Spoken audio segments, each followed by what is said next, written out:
Hi friends, இன்றைக்கி நம்ம பார்க்க போகிறது வெண்டைக்காய் கிரேவி தான். அது வந்து எப்படி பண்ணலான்னு பார்க்கலாம் வாங்க. கடாயில் கொஞ்சம் எண்ணெய் சேர்த்திக்கலாம்.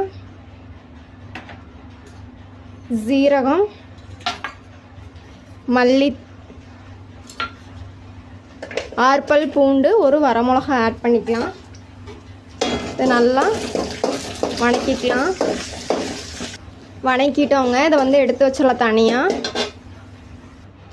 அடுத்து இதே கடாயில் கொஞ்சம் எண்ணெய் ஆட் பண்ணிவிட்டு நம்ம நீளமாக கட் பண்ணி வச்சுருந்த வெண்டைக்காயை வந்து இதில் சேர்த்து நல்லா வணக்கிக்கலாம்.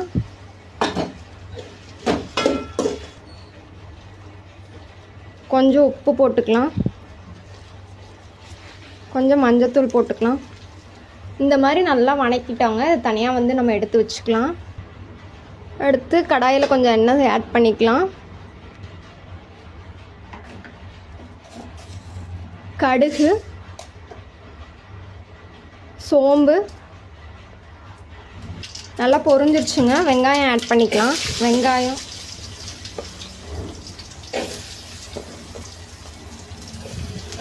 நல்லா வணக்கிக்கலாம் பொன்னிறமாக.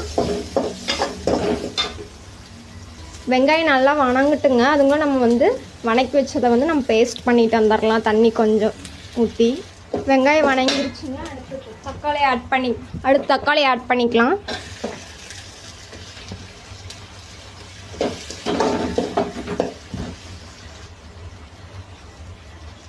கொஞ்சம் மஞ்சத்தூள், குழம்பு மிளகாத்தூள் 1 ஸ்பூன்,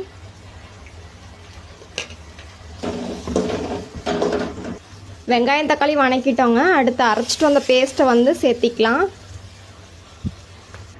நம்ம வந்து அடுத்து வெட்டி வச்சுருந்த வெண்டைக்காயை ஆட் பண்ணிக்கலாம். கொஞ்சமாக உப்பு ஆட் பண்ணிக்கலாம். அடுத்து கொஞ்சம் தண்ணி ஊற்றி மூடி வச்சிடலாங்க. வெண்டைக்காய் வேகட்டும்.